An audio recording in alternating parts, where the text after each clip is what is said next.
Well, how's it going, man? It's going good, actually. You caught me at the right time. I just got the firewall pretty much completed on the Cuda. I think last week you saw me as I was pulling the motor out and getting ready to do the firewall. So I got it all mocked up there, and I'm just lowering the car back down over the motor. So what I'll do actually is, now that the motor is kind of lined up where it needs to be,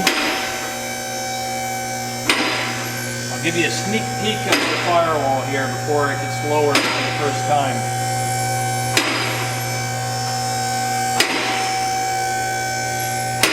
Firewall's been all redone. I cut out everything, including the upper part of the cowl.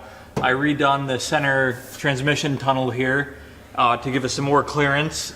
And we got that all mocked up in place, did a new floor pan here, and we got the left and the right side all done.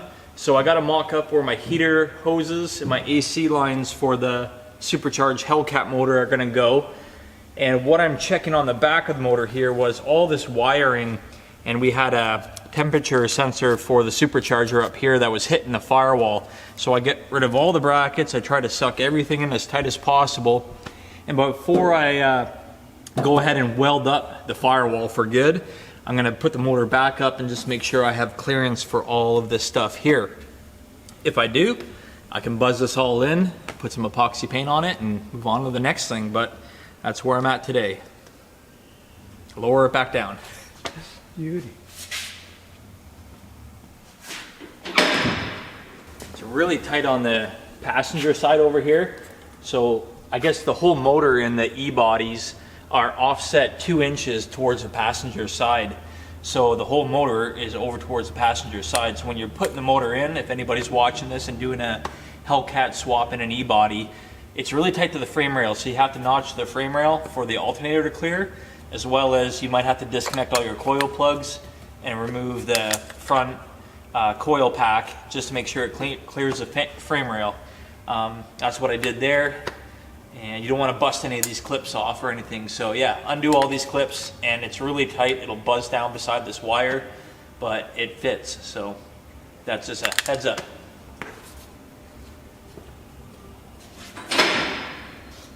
Closer, it's just one of those things. The nice thing about these aftermarket K-members is they have a shock tower here, which we got rid of the old shock tower that was up here. So when you drop this K-member, it actually has the shock tower attached to the frame.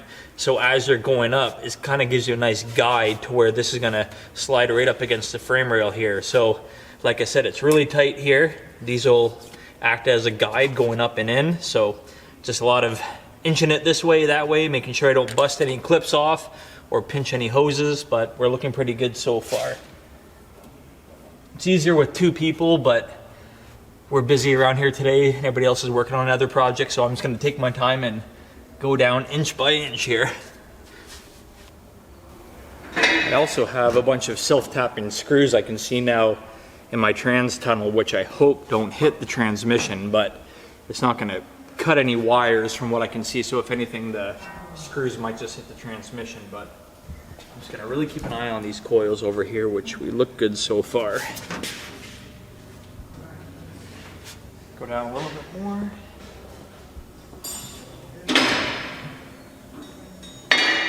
Gonna keep coming down, and hopefully this will guide itself right up in here. That doesn't look like I'm gonna hit anything, so go down a little bit more here. There. I think it's kind of gonna guide itself right in if I just go down with it there. Let me see where we're at the front. So the whole motor's got to go back an inch. But I think what I'll do is I'll come straight down with it, and then I'll push the motor back then, because right now we're looking good here. Just saw it kind of line itself up, so that's good. I can already see some hoses getting hung up here, so try to push the whole motor back an inch.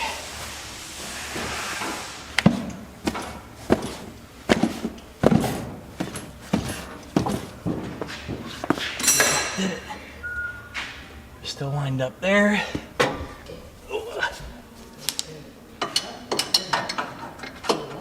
There, now you can see we're lined up with our holes. So we are good to go down some more. You can see just how close that alternator is to that frame rail.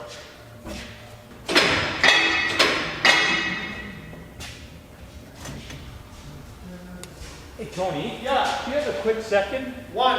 On that side there, I just got that screwdriver. Yeah. Did you want to try to stick it up in your K-member bolt and just see if K-member it'll, bolt? yeah. Oh yeah. If you look up here, John, actually, Yeah.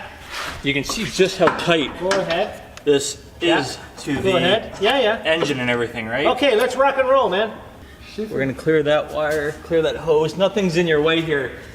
Paul, would I be able to get you to hold this on this side?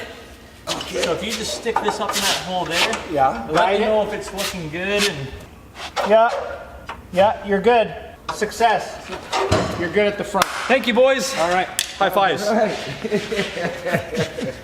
Thank you, sir.